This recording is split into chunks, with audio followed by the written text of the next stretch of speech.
Hi there, guys. Welcome to Boxing Deep Dive for a very special edition. At the moment, we've had some big news drop this morning. I'm very lucky to have a presence today. Shotgun Shannon O'Connell, of course, the manager to the Stars, Glen Jennings, up the top there. The two winged warriors, we'll call them. And one is in Newcastle, one is in Bali. So, guys, thanks very much for being part of the show and giving us a bit of a scoop. Oh, it's great to be here, mate. Thanks for the opportunity, and it's nice to see Shan looking so tanned over there on the beach. Now, Shannon, before we get into all the details, you're obviously in Bali at the moment, so you've picked a great time to go on holiday when all this news drops. Yeah, well, I mean, it was actually a little bit unexpected. I got off the plane yesterday and had messages saying, "Call me as soon as you get off the plane." So I was in the middle of the Indonesia or the Bali airport and got the news. So I just said to Glenn then a little bit of a bet we sort of made that I bet you were out training this morning. Was I right or wrong? Absolutely wrong. I haven't. I am itching to get back. I'm only here for a few days, like just a little, I guess, get away with my kids. But I mean, I get it worked out to be perfect timing because it's a little bit of fun before I get home and really knuckle in. That's great. Now, Glenn, you've obviously been the one brokering all the things going on behind the scenes at the moment. You've obviously got a lot going on, of course, with teams as well. So tell us about what's happening with the Ebanie Bridges fight. Of course, it's been dropped this morning that I think it's September 25. How's it going? How's it all come about? And will the fight actually happen on that date or around that date? Oh, look, mate, it's the very early stages. We've received the official mandatory obligation documents, and so the negotiation period starts on Monday. It's I basically with Matty Rose, and full credit to Matty. It's been a long haul in and on this one. It's been going back and forth over understandings of how rules are to be interpreted, and we stayed to our course and said we appreciate the opportunity. We believe that Shannon's entitled. She's been the number one contender for a long time and seems to be overlooked for some reason. And the IBF looked at all considerations and ultimately ruled in our favour, and we can't be any happier than that. So from Monday, it's handed over to Matty Rose now, the promoters, No Limits and Matchbox, Eddie Hearn. It's up to them. They've got 30 days to thrash out a deal, to thrash out the fight, who's going to promote it, where's it going to be, purses, money, or everything goes into play. And if they reach an agreement within 30 days, the IBF have made it clear in the mandatory documents that the fight must take place before the 26th of September. Okay. So we're in that early stage. Yep. So you mentioned that you're going to try and get the fight in Australia, and obviously the Rose boys are obviously the best in the business at the moment here in Australia, so they're going to try and get the fight here. Absolutely. Matty and I have already discussed that, and we would love for Shannon to be able to win that world title in Australia in front of her own fans. She deserves that opportunity, and in the 8 months since I started managing Shannon, that's the first thing we discussed was that, if we're going to do this, let's do this 100%. You'll get 110% from me. No Limits will get right behind you, and we made a promise, and I made a promise to Shannon that we would get her that world title, and this is the first step of it, and it would be great to do it in Australia. That would be magnificent. It's an all Aussie blonde battle. So I don't think there's anyone in Australian boxing that wouldn't want to watch this one.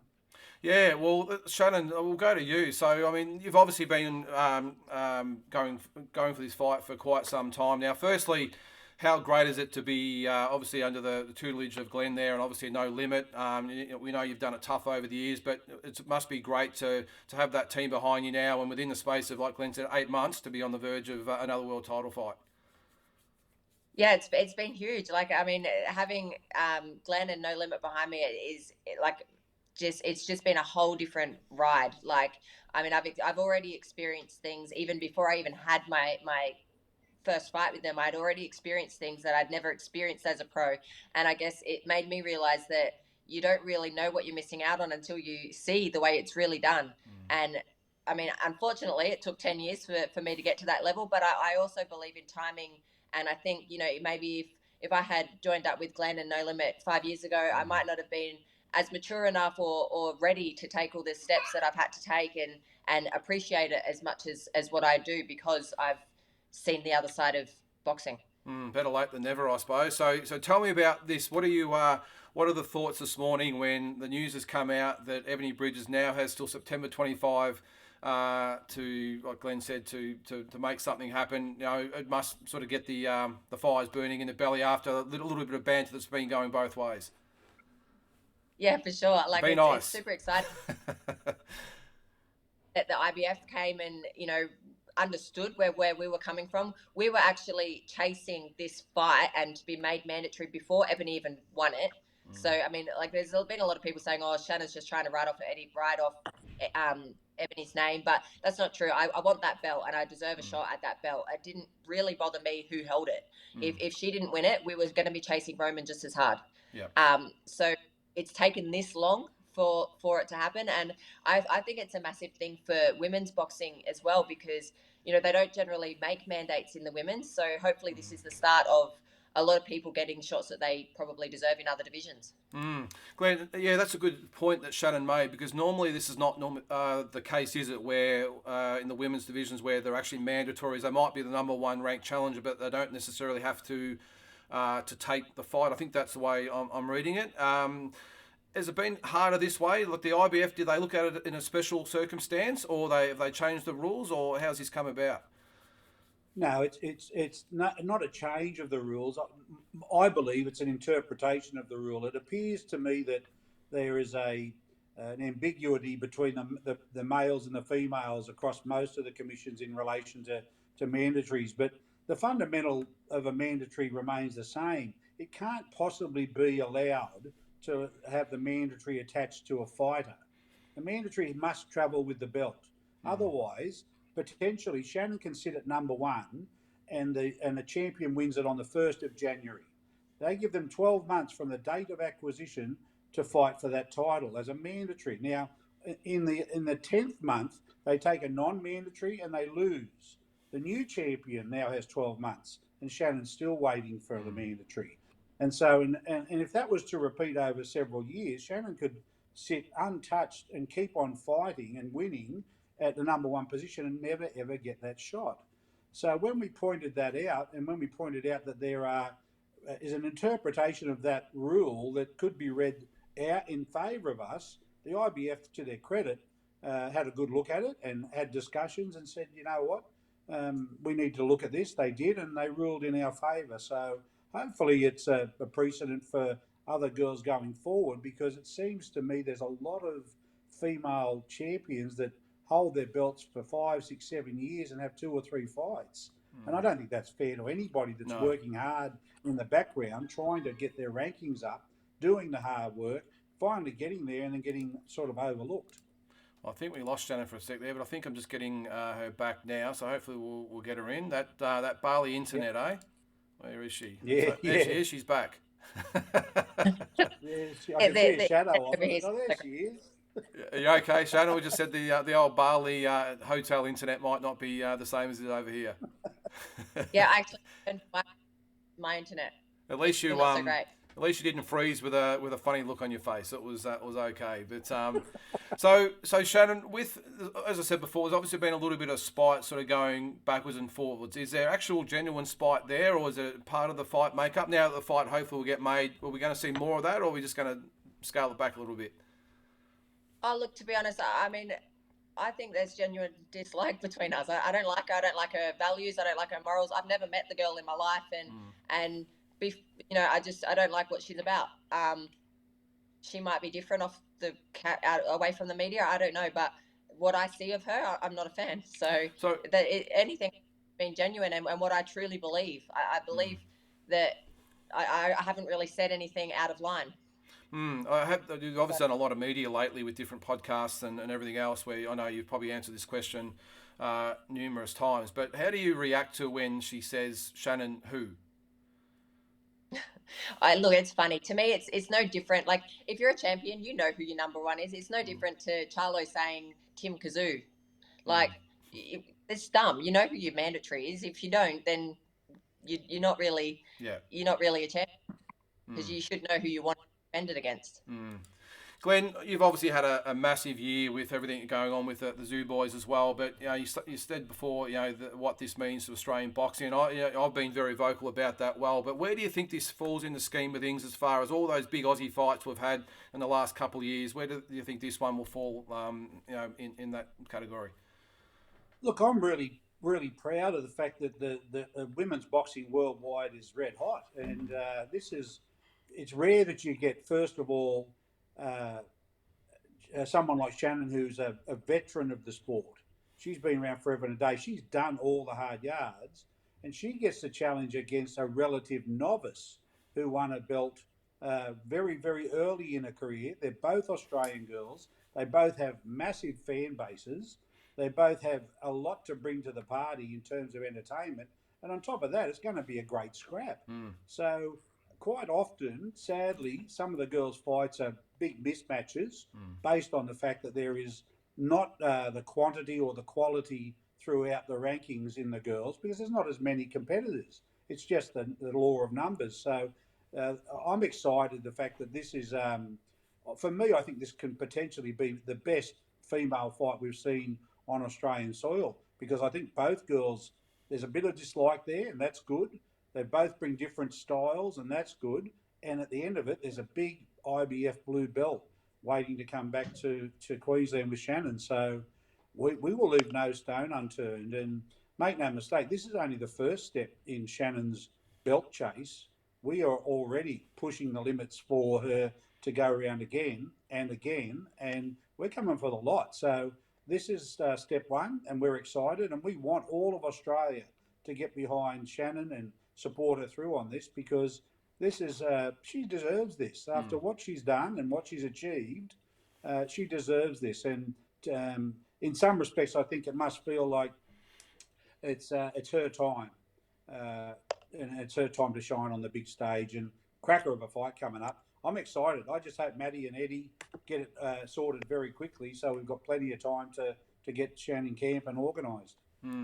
Shannon, as Glenn said there, it's amazing how far women's boxing's come, and it must. How do you feel about all this, the feedback from the Aussie public? Because I'm thinking you've been around, you're obviously one of the pioneers in women's boxing, but I'm thinking even up to only 3, 4, 5 years ago, we wouldn't see the amount of fan interaction. You just have to look at social media. When I did see the Ausboxing post this morning, and the amount of comments and Team Shannon, Team Ebanie, all the rest of it. It's really great that women's boxing's come this far. As I said, as a pioneer that you are, that there is now this massive interest in this fight.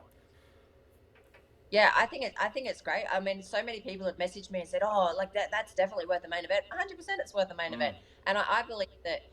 It's a good fight. Like we actually have a style that's going to be entertaining, because I'm not going to run around and play Tiggy with her, that's for sure, and she doesn't really do anything else but come forward. So it's going to be an entertaining fight.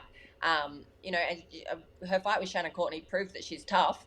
I've had quite a few fights that probably proved that I'm tough. So it's going to be so entertaining. It's actually, I think it's going to be great. It's going to be good for boxing and women's boxing. Yeah, it should be great. And Glenn, we all know Eddie Hearn's a bit of a character out there. He's one of those guys everyone admires and loves, or hates or loves, or whatever you want to call it. But he is, definitely a character. How have you dealt with him before? How hard is this going to be to negotiate? Did you think to see any problems with any big games played, or do you think it'll be a pretty much straightforward process?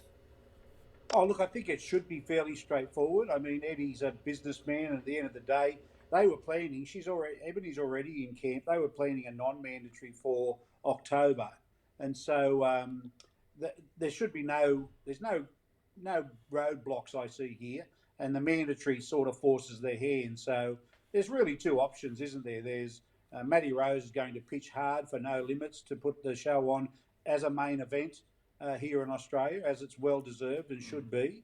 And Eddie Hearn, no doubt, will, if he sees a slot and an opportunity for him to do something on Matchroom and DAZN, then both of these guys understand that it can go either way. We're not going to be fighting over that.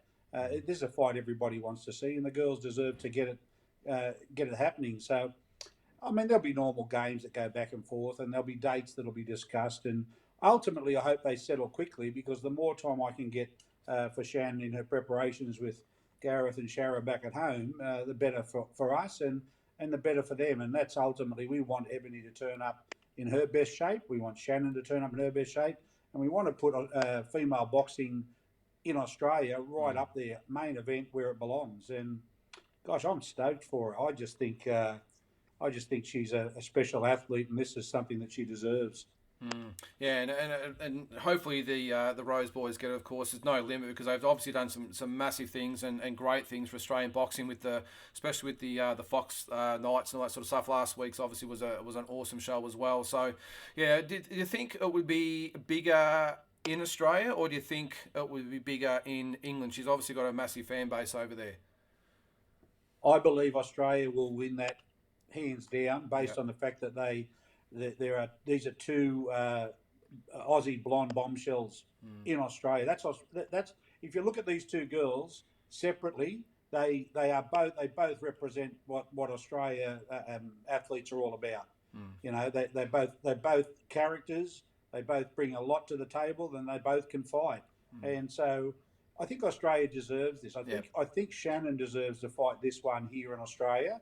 But, you know, we are a business team as well, so we will go wherever this fight takes us, and nothing will stop us from winning that belt. So the nice part is now Shannon gets to have a little break.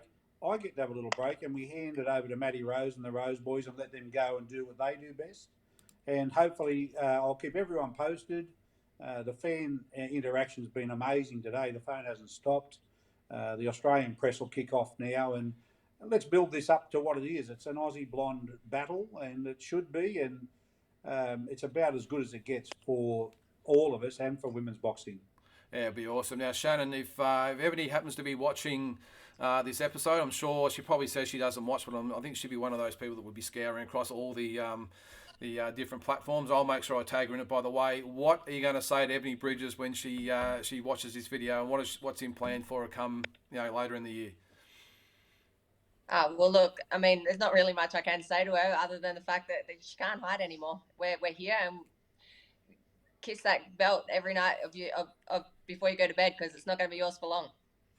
Yeah, well, we'll see what the reaction is from her. And as I said, we've been pretty vocal about this for some time, so we really hope we get it. I'm with you, Glenn. I really hope we get to see No Limit promote this show in Australia. I think it'd be great for not only just women's boxing, but Australian boxing in general. There's so much going on this year, and it should be an awesome event. Glenn, you've obviously got a lot going on at the moment. Good to see you actually having a little bit of a break. You've obviously had some massive news all over the place in the last few weeks. So, mate, I really appreciate you taking the time. Shannon, thanks very much for taking the time from your holiday. I will say you're well-earned rest, and again, I really appreciate you guys coming on at such short notice and giving us an opportunity to get a bit of a head start on everyone else out there and what should be a massive build-up.